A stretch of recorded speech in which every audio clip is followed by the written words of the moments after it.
आवारा मसीहा भाग 2। भागलपुर आने पर शरद को दुर्गाचरण एमई स्कूल की छात्रवृत्ति क्लास में भर्ती कर दिया गया। नाना स्कूल के मंत्री थे, इसलिए बालक की शिक्षा दीक्षा कहाँ तक हुई है, इसकी किसी ने खोज खबर नहीं ली। अब तक उसने केवल बोधोदय ही पढ़ा था। यहाँ उसने पढ़ना शुरू किया सीता वनवास, चारुपाठ, सद्भाव सद्गुरु और प्रकांड व्याकरण। यह केवल पढ़ जाना ही नहीं था, बल्कि स्वयं पंडित जी के सामने खड़े होकर प्रतिदिन परीक्षा देना था। इसलिए यह बात निसंकोच कही जा सकती है कि बालक शरद का साहित्य से प्रथम परिचय आंसुओं के माध्यम से ही हुआ। उस समय वह सोच भी नहीं सकता था कि मनुष्य को दुख पहुंचाने के अलावा भी साहित्य का कोई और उद्देश्य हो सकता है। लेकिन शीघ्र ही वह यह अवश्य समझ गया कि वह क्लास में बहुत पीछे है। यह बात वह सह नहीं सकता था, इसलिए उसने परिश्रम पूर्वक पढ़ना आरंभ कर दिया और देखते देखते बहुतों को पीछे छोड़कर अच्छे बच्चों में गिना जाने लगा। नाना लोग कई भाई थे और संयुक्त परिवार में एक साथ रहा करते थे, इसलिए मामाओं और मौसियों की संख्या काफी थी। उसमें छोटे नाना अघोरनाथ का बेटा मणिंद्र उसका सहपाठी था। उन दोनों को घर पढ़ाने के लिए नाना ने अक्षय पंडित को नियुक्त कर दिया था। वे मानो यमराज के सहोदर थे। मानते थे कि विद्या का निवास गुरु के डंडे में है, इसलिए बीच बीच में सिंह गर्जना के साथ साथ रुदन की करुण ध्वनि भी सुनाई देती रहती थी। इस विद्याध्ययन के समय शरारत कम नहीं चलती थी। शरत यहाँ भी अग्रणी था। उस दिन तेल के दिए के चारों ओर बैठकर सब बच्चे पढ़ रहे थे और बरामदे में निवाड़ के पलंग पर लेटे हुए नाना सुन रहे थे। सहसा ये बोल उठे, क्यों पुराना पाठ याद कर रहे हो? आज नया पाठ नहीं पढ़ा क्या? नहीं। क्यों? पंडित जी नहीं आए, उन्हें बुखार आ गया है। बस नाना ने घर के सेवक मुशाई को पुकारा, मुशाई लालटेन जलाओ, पंडित जी को बुखार आ गया है, देखने जाना है। वे स्कूल के मंत्री ही नहीं, समाज के नेता भी थे। मनुष्य के साथ कैसा व्यवहार करना चाहिए, इसमें वे आदर्श थे। उनके जाते ही शरत ने घोषणा की, cat is out, let mouse play. और तुरंत ही संवेद गान का यह स्वर वहां गूंज उठा, dance little baby, dance up high, never mind baby, mother is nigh. Crow and caper, caper and crow, there little baby, there you go, up to the ceiling, up to the ground, backward and forward, round and round, dance little baby and mother will sing merrily merrily, ding ding ding. एक उत्साही बालक ने इस अंतिम पंक्ति का तुरंत हिंदी अनुवाद भी प्रस्तुत कर दिया, खुशी से ताक धिनादिन। एक दिन न जाने कहां से एक चमगादड़ बच्चों के सिर पर आकर मंडराने लगा। छोटा मामा देवी सोया पड़ा था, क्योंकि नाना भी सो गए थे। तब बाकी बच्चों का पढ़ना कैसे होता? चमगादड़ को देखकर मणि और शरद के हाथ खुजलाने लगे।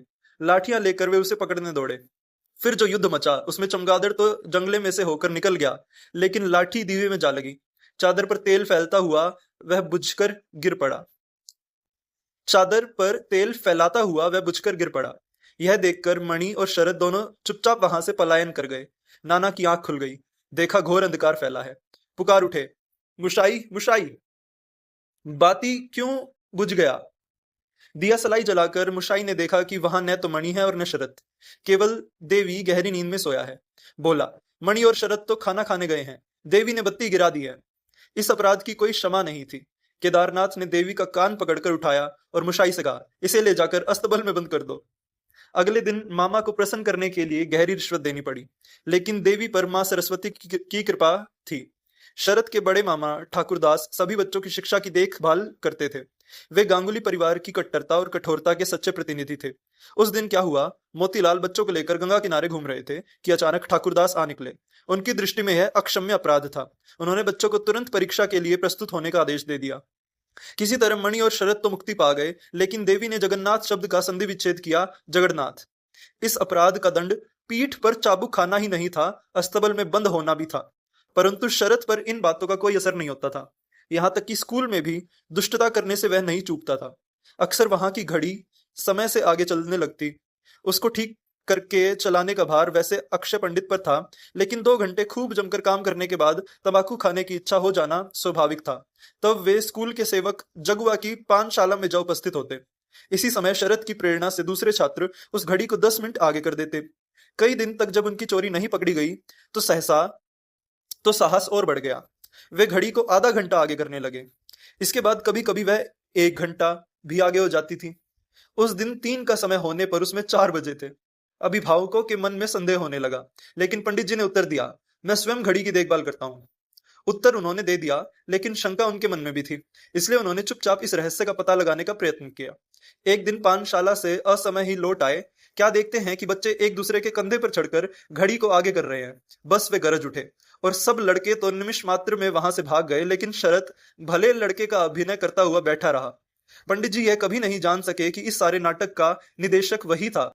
उसने कहा, पंडित जी आपके पैर छूकर कहता हूं, मैंने कुछ नहीं किया। मैं तो मन लगाकर सवाल निकाल रहा था। उस समय की उसकी मुख भंगी देखकर कौन अविश्वास कर सकता था। अपने असीम साहस और समझबूझ के कारण जिस प्रकार वह घर में मामा लोगों के दल का दलपति बन गया था, उसी प्रकार स्कूल के विद्यार्थियों के नेतृत्व का भार भी अनायास ही उसके कंधों पर आ गया था।